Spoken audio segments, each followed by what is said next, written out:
EC থেকে commissioner আনিসুরের বিদায়, প্রস্তুত আওয়াল কমিশন, ওপরের সিগন্যাল আসলেই পদত্যাগ। জানাবো রাজনৈতিক দল গঠনের পরিকল্পনা এই মুহূর্তে নেই বলছেন নাহিদ ইসলাম। বাংলাদেশ শেখ হাসিনাকে ফেরত চাইলে কি করবে ভারত, এবং সর্বশেষ জানাবো রিমান্ডে প্রশ্ন করলে হাসেন আনিসুল হক।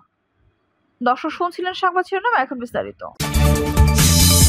ইসি থেকে কমিশনার আনিসুরের বিদায়, প্রস্তুত আওয়াল কমিশন, ওপরের সিগন্যাল আসলেই পদত্যাগ।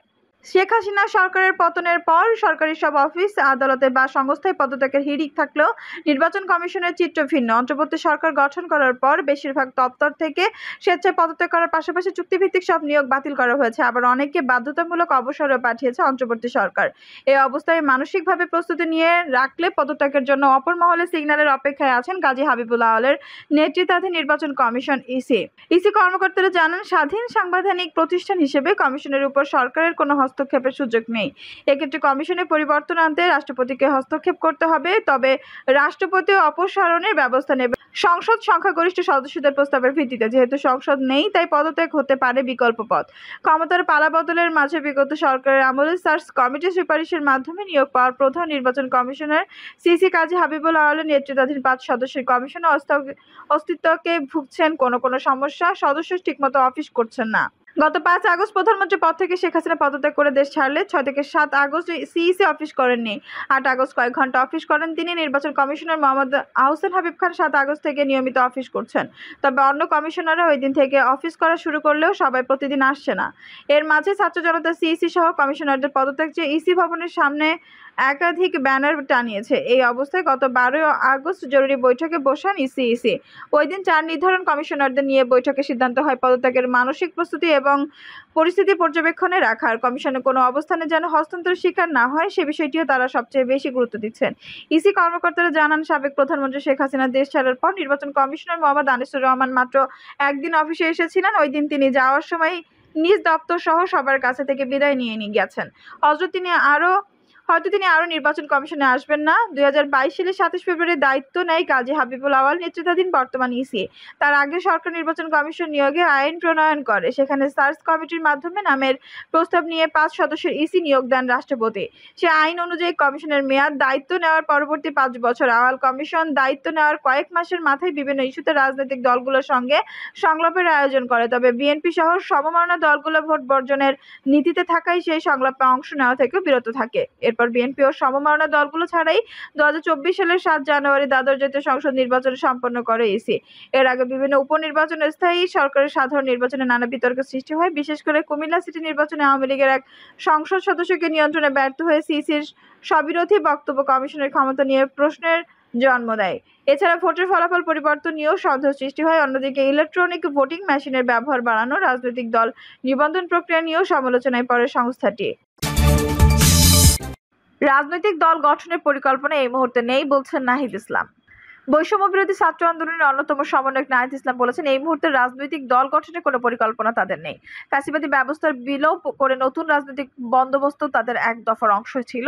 সেজন্য বিস্তর কাজ ও রাজনৈতিক কার্যক্রম প্রয়োজন। জনগণের সঙ্গে আলোচনা ও সংলাপের মাধ্যমে তারা ভবিষ্যৎ বাংলাদেশের রূপরেখা প্রণয়ন করতে চান। সম্প্রতি বার্তা সংস্থা রয়টার্সের একটি প্রতিবেদনে শিক্ষার্থীদের নতুন রাজনৈতিক সংগঠন গঠনের বিষয়টি উল্লেখ করা হয়। এর প্রেক্ষাপটে নাহিদ ইসলাম এসব কথা বলেন। এদিকে বৈষম্য বিরোধী ছাত্র আন্দোলনের লিয়াজো কমিটির সমন্বয়ক মাহফুজ আব্দুল্লাহ একই কথা বলেছেন। নাহিদ ইসলাম উল্লেখ করেন, রাজনৈতিক দল গঠন আমাদের গণ অভ্যুত্থানের অভিমুখ না। এই মুহূর্তে প্রয়োজন অভ্যুত্থানে আহত ও শহীদদের পরিবারের পাশে দাঁড়ানো, নতুন করে দেশ গঠন, সংস্কার, অভ্যুত্থানের স্পিরিট ও জাতীয় ঐক্য ধরে রাখা। ছাত্র জনতা ও অন্তর্বর্তীকালীন সরকার সে লক্ষ্য কাজ করবে। তিনি আরো উল্লেখ করেন, এই মুহূর্তে রাজনৈতিক দল গঠনের কোনো পরিকল্পনা আমাদের নাই। ছাত্র জনতা অভ্যুত্থানের স্পিরিট রক্ষায় সামাজিক রাজনৈতিক শক্তি হিসেবে কাজ করবে এবং সরকার জনগণের আকাঙ্ক্ষা অনুযায়ী রাষ্ট্র পুনর্গঠনের লক্ষ্যে কাজ করবে। এই প্রসঙ্গে এক বিবৃতিতে মাহফুজ আব্দুল্লাহ বলেন, রয়টার্সের আমার বক্তব্য ছিল, আমরা রাজনৈতিক সংগঠনে এখনই ভাবছি না। ফ্যাসিবাদী ব্যবস্থার বিলোপ এবং নতুন রাজনৈতিক বাস্তবতার জন্য আমরা কাজ করছি। গণ অভ্যুত্থানের চেতনা ধরে রাখা এবং সরকারকে সংহত করা আমাদের প্রাথমিক লক্ষ্য। রাষ্ট্র ও সমাজের নানা অংশীজনের সঙ্গে কথা বলে আমরা আগামী বাংলাদেশের রূপরেখা নিয়েও কাজ করব। মাহফুজ আরো বলেন, এ কাজে অন্তত 1 মাস লাগবে। লাগবে আর রয়টার্সও লিখতে ১ মাস পর নির্ধারিত হবে। আমরা দল করব কি করব না, তবে রয়টার্স একটি ভুল করেছে। নাগরিকদের বদলে তারা ভোটার শব্দটি ব্যবহার করেছে। অথচ নির্বাচনী রাজনীতি নিয়ে আমাদের খুব কমই কথা হয়েছে। কৃষ্ণ কৌশিককে রয়টার্সের সাংবাদিক আমি লিখেছি, উনি হয়তো এটা সংশোধন করে দেবেন। রয়টার্সের সঙ্গে আলাপের বিষয়ে এই সমন্বয়ক বলেন, রয়টার্সের সাংবাদিক বারবার জিজ্ঞাসা করেছিলেন দ্বিদলীয় কাঠামো নিয়ে এবং তা উতরে যেতে রাজনৈতিক দল করব কিনা। আমি বলেছি আমরা দল বা ব্যক্তি নয়, ব্যবস্থার সংস্কার চাচ্ছি, যাতে সে যে দলই আসুক তাতে জনগণের প্রতি দায়বদ্ধ হতে হয়। কিন্তু এমনভাবে বলা হলো যেন আমি -2 চাচ্ছি, যেটা আমার উদ্দেশ্য না। অবশ্যই তিনি বলেন, আমাদের এখনকার লক্ষ্য রাজনৈতিক লড়াইকে সুনির্দিষ্ট উদ্দেশ্য নিয়ে গঠনমূলক কাজের দিকে চালিত করা। উপযুক্ত সময়ে রাজনৈতিক গড়ন কেমন হবে তা সবাই জানতে পারবেন। বাংলাদেশ শেখ হাসিনাকে ফেরত চাইলে কি করবে ভারত? ছাত্র জনতার আন্দোলনের মুখে সপ্তাহ দুয়েক আগে পদত্যাগ করে ভারতে পালিয়ে যান বাংলাদেশের তৎকালীন প্রধানমন্ত্রী শেখ হাসিনা। তারপর থেকে সেখানেই রয়েছেন তিনি। আন্দোলনের উপর দমনপীড়ন ও হত্যার অভিযোগে দেশে তার বিরুদ্ধে বেশ কয়েকটি মামলা হয়েছে। সেগুলো বিচারের স্বার্থে ভারত সরকারের কাছে শেখ হাসিনাকে ফেরত পাঠানোর অনুরোধ জানানো হতে পারে বলে ইঙ্গিত দিয়েছেন অন্তর্বর্তী সরকারের পররাষ্ট্র উপদেষ্টা মোহাম্মদ তৌহিদ হোসেন।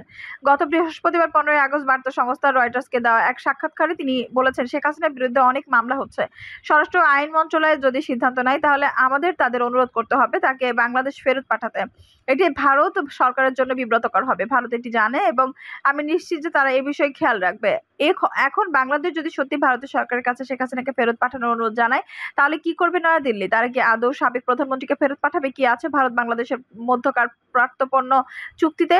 এসব প্রশ্ন ঘুরে বেড়াচ্ছে সবার মনে। ২০১৩ সালে ভারত ও বাংলাদেশের মধ্যে একটি প্রত্যর্পণ চুক্তি সই হয়। এই চুক্তি দেশে দুইটিকে প্রয়োজন অনুসারে দোষী সাব্যস্ত বা বিচারাধীন আসামি বিনিময় করতে অনুমতি দেয়। ২০১৬ সালের প্রত্যর্পণ চুক্তিতে একটি সংশোধনী যুক্ত করা হয়েছে। এতে ১ বছরের বেশি দণ্ডপ্রাপ্ত আসামিদের বিনিময়ের সুযোগ দেওয়া হয়। তবে রাজনৈতিক বন্দী এবং আশ্রয় প্রার্থীদের ক্ষেত্রে এই নীতি প্রযোজ্য হবে না। শেখ হাসিনাকে ফেরত আনার জন্য বাংলাদেশ সরকারকে ভারতের পররাষ্ট্র মন্ত্রণালয়ের কাছে আনুষ্ঠানিকভাবে অনুরোধ জানাতে হবে। কারণ ভারত প্রত্যর্পণ বিষয়ক কেন্দ্রীয় কর্তৃপক্ষ হলো এই মন্ত্রণালয়। বাংলাদেশ অনুরোধ করলে শেখ হাসিনাকে ফেরত পাঠানো হবে কিনা সে বিষয়ে গত শুক্রবার প্রশ্ন করা হয়েছিল ভারতীয় পররাষ্ট্র মন্ত্রণালয়ের মুখপাত্র রণধীর জয়সওয়ালের কাছে। সে সময় তিনি বেশ সতর্কতার সঙ্গে বিষয়টি এড়িয়ে যান। এটিকে অনুমানমূলক প্রশ্ন উল্লেখ করে রণবীর বলেন, আমি এই ধরনের প্রশ্নের উত্তর দেওয়ার পক্ষপাতী নন। তার মতে পরিস্থিতি এখনো পরিবর্তন হচ্ছে। অবশ্য বিএনপি নেতা এবং বাংলাদেশের সাবেক মন্ত্রী আব্দুল মঈন খান মনে করেন শেখ হাসিনার ক্ষেত্রে হয়তো প্রত্যর্পণ চুক্তিটি কাজে দেবে না, কারণ চুক্তিতে রাজনৈতিক আশ্রয় প্রার্থীদের ফেরত দেওয়ার নিয়ম নেই। তিনি ভারতীয় সংবাদ মাধ্যম ইন্ডিয়ান এক্সপ্রেসকে বলেছেন, বাংলাদেশ থেকে পালিয়ে যাওয়া শেখ হাসিনাকে কিভাবে এবং কিসের ভিত্তিতে ঠাঁই দেওয়া হয়েছে সেটি এখনো স্পষ্ট করেনি ভারত সরকার। আব্দুল মঈন খান বলেন, এটি স্পষ্ট যে শেখ হাসিনা আপাতত ভারতেই থাকবেন। এটি এখন ভারতীয় কর্তৃপক্ষ, নীতি নির্ধারক, রাজনীতিবিদ এবং তাদের পররাষ্ট্র মন্ত্রণালয়ের উপর নির্ভর করছে। কোন পরিস্থিতিতে তাকে দেশ ত্যাগ করতে হয়েছিল এবং তাকে পৃষ্ঠপোষকতা করা ও বাংলাদেশের জনগণের বিরুদ্ধে যায় এমন বিবৃতি দেওয়ার অনুমতি দেওয়া ভারত বাংলাদেশের মধ্যে বন্ধুত্বপূর্ণ সম্পর্কের জন্য সহায়ক হবে কিনা। সিএনএ কে দেওয়া সাক্ষাৎকারে জিন্দাল স্কুল অব ইন্টারন্যাশনাল অ্যাফেয়ার্সের অধ্যাপক শ্রীধা দত্ত উল্লেখ করেছেন, বাংলাদেশ শেখ হাসিনার উপর যেসব অভিযোগ চাপিয়েছে তার ভিত্তিতে ঢাকার অনুরোধ বিবেচনা করায় এখন নয়াদিল্লির উপর নির্ভর করছে। ভারতের সঙ্গে শেখ হাসিনার সম্পর্ক বহু পুরনো ও গভীর। ১৯৭৫ সালে বাবা মা সহ পুরো পরিবার নিহত হওয়ার পর তিনি প্রতিবেশী দেশ ঠাঁই নিয়েছিলেন। তখন তাকে রাজনৈতিক আশ্রয় দিয়েছিল নয়াদিল্লি। জার্মান থেকে ফেরার পরেই শেখ হাসিনার সঙ্গে দেখা করতে গিয়েছিলেন ভারতের তৎকালীন প্রধানমন্ত্রী ইন্দিরা গান্ধী। সাম্প্রতিক বছরগুলোতে তিনি ভারত এবং নরেন্দ্র মোদীর নেতৃত্বাধীন সরকারের সঙ্গে সুসম্পর্ক বজায় রেখেছিল। ভারতীয় বিশেষজ্ঞরা মনে করেন, শেখ হাসিনার সঙ্গে পুরনো সম্পর্ক থাকলেও ভারতকে মনে রাখতে হবে এই অঞ্চলে নিজেদের অবস্থান ধরে রাখতে বাংলাদেশের বর্তমান প্রশাসনের সঙ্গে সুসম্পর্ক বজায় রাখা দরকার। তাছাড়া এটি বাংলাদেশের শক্তিশালী ভারত বিরোধী মনোভাবও জাগিয়ে তুলতে পারে। এই অবস্থায় ভারতকে পুরনো বন্ধু ও নিজের ভবিষ্যৎ নিয়ে সতর্কতার সঙ্গে সিদ্ধান্ত নিতে হবে। তাই আপাতত শেখ হাসিনার ভবিষ্যৎ অনিশ্চিতই বলা চলে। রিমান্ডে প্রশ্ন করলে হাসেন আনিসুল হক। রাজধানীর মিন্টো রোডে ঢাকা মহানগর গোয়েন্দা ডিবি পুলিশ কার্যালয়ে ১০ দিনের রিমান্ডে আছেন সাবেক আইনমন্ত্রী আনিসুল হক। জিজ্ঞাসাবাদের সময় হত্যা মামলায় গ্রেপ্তার করা হয়েছে শুনে মুচকি হাসেন তিনি। এমনটা জানা গেছে জিজ্ঞাসাবাদের সময় হত্যা মামলায় গ্রেপ্তার করা হয়েছে শুনে মুচকি হেসেছেন তিনি। এ সময় সুপ্রিম কোর্টের অবস্থা জানতে চেয়েছেন তদন্ত কর্মকর্তাদের কাছে। কারা নতুন